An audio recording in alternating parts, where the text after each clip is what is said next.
मुख्यमंत्री विष्णुदेव साय आज ओडिशा के लिए रवाना होने से पहले उन्होंने मीडिया से बातचीत में बताया कि वे नुआपाड़ा विधानसभा उपचुनाव में चुनाव प्रचार के लिए जा रहे हैं। सीएम साय ने कहा कि नुआपाड़ा के अंतर्गत विधानसभा क्षेत्र में उपचुनाव हो रहे हैं।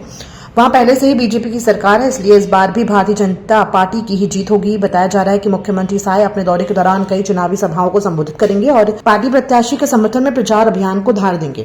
हाँ, उड़ीसा के अंदर नुआपाड़ा विधानसभा क्षेत्र के विधायक जी का निधन हो गया और वो विधानसभा सीट खाली हो गई, तो उसका उपचुनाव है और आज हम लोग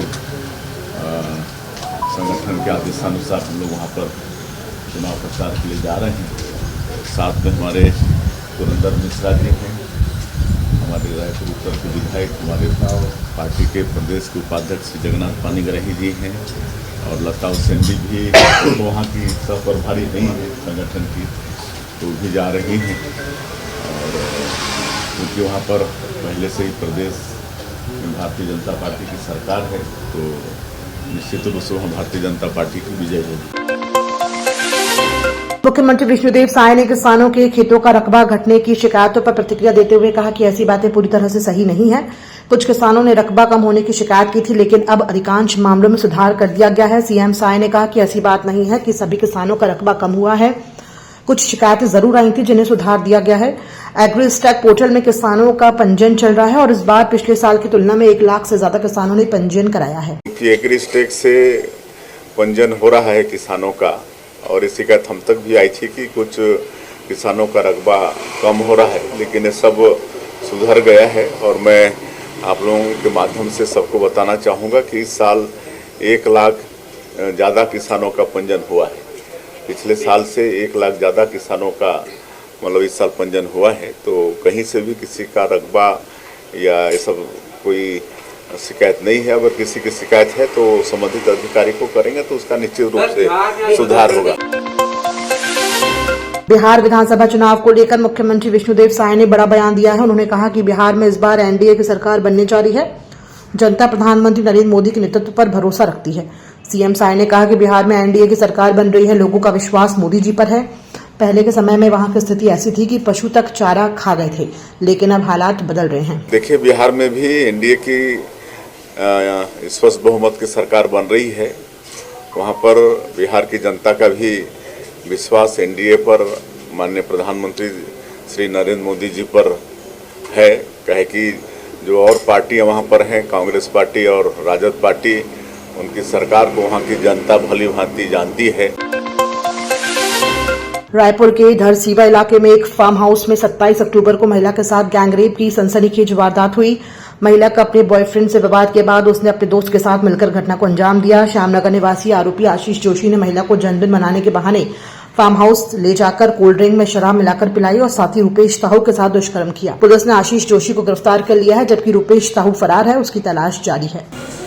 हाँ, धरसीवा अंतर्गत एक दुष्कर्म की घटना हुई है, जिसमें एक युवती जो कि रायपुर क्षेत्र की रहने वाली है, उसको उसका जो प्रेमी है, उसके दोस्त लोग ले गए कि प्रेमी के साथ इस युवती का कुछ बहस हो गया था, इसके कारण अलग अलग रह रहे थे।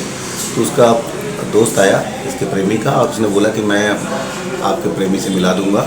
इस बात को लेकर वो उसको यहाँ से ले गया और ले जाकर खेत के घर में जो अपने और एक फ्रेंड के साथ उसमें दुष्कर्म किया है। इसमें आशीष जोशी नाम के लड़के को गिरफ्तार किया गया है। एक आरोपी अभी फरार है, जिसकी पता तलाश की जा रही है और जल्दी से उसको गिरफ्तार कर लिया जाएगा।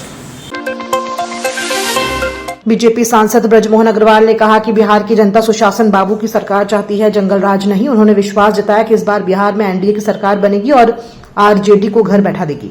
सांसद ने कहा कि इस बार एनडीए को पहले से ज्यादा सीटें मिलने वाली हैं। छत्तीसगढ़ में मतदान केंद्रों की संख्या बढ़ाने के सवाल पर उन्होंने कहा कि मतदाताओं का एसआईआर बहुत जरूरी है। रायपुर शहर में ही करीब 1 लाख मतदाताओं के नाम कट सकते हैं, क्योंकि कई लोगों के एड्रेस बदले हैं, कुछ गांव चले गए हैं और कई की मृत्यु हो चुकी है। उन्होंने कहा कि एसआईआर के माध्यम से सही पुनरीक्षण होना चाहिए, ताकि फर्जी मतदाताओं के नाम हटाए जा सके और नए मतदान केंद्र जोड़े जा सके। कांग्रेस द्वारा बीएलओ को दिए गए निर्देशों पर प्रतिक्रिया देते हुए सांसद अग्रवाल ने कहा कि कांग्रेस अगर इतनी मेहनत करेगी तो फायदा भी उन्हें ही होगा। देखिए, बिहार चुनाव में वहां की जनता सुशासन बाबू की सरकार फिर से बनाना चाहती है।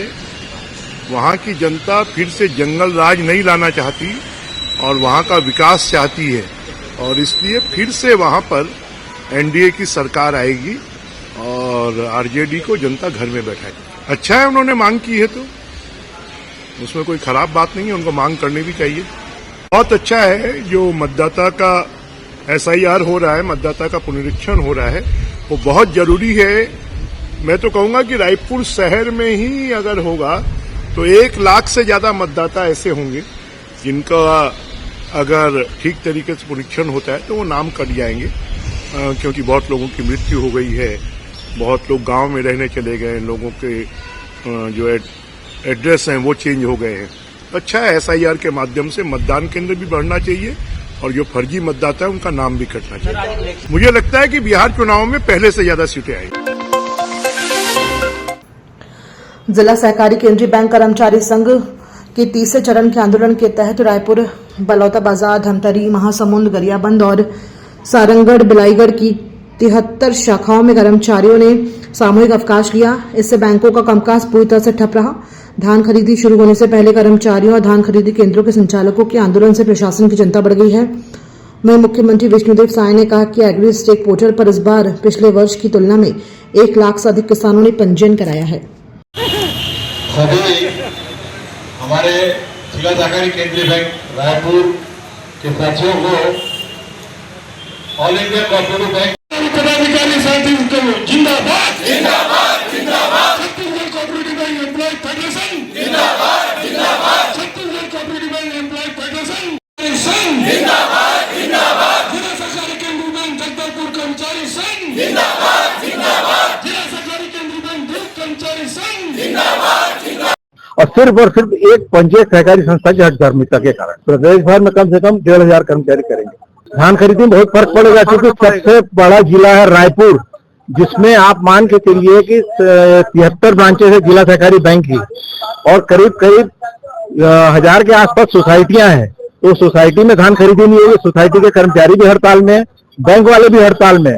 तो ऐसी स्थिति में धान खरीद पूरी तरह से प्रभावित होकर हम नहीं चाहते, मगर ये पंजीयक सहकारी संस्था जो है उनकी हठधर्मिता के कारण ये परिस्थिति नहीं है। हाँ जी, हम सभी जिला सहकारी केंद्रीय बैंक कर्मचारी के हम लोग कर्मचारी हैं। 2021 से आज तक के हमारी वेतन वृद्धि नहीं दी गई है इन कारणों से, और उसके लिए हम बैंक प्रशासन से कई सालों से मांग कर रहे हैं और अपनी बातें जहां पहुंचाना चाहिए प्रशासन में सभी जगह पहुंचा रहे हैं, लेकिन हमारी मांगे सुनी नहीं गई, हमारी बात सुनी नहीं गई। अंततः हमको कोर्ट का सहारा लेना पड़ा।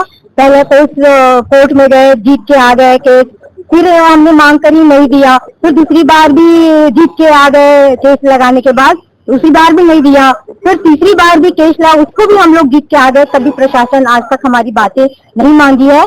और अभी हम सब इसीलिए अपनी मांगों को लेकर, दूसरी मांगों को लेकर तभी अभी एकत्रित हुए हैं और हड़ताल पे जा रहे हैं। आज 1 दिवसीय है और 12 से अनिश्चित काल पे हम लोग सब जाएंगे।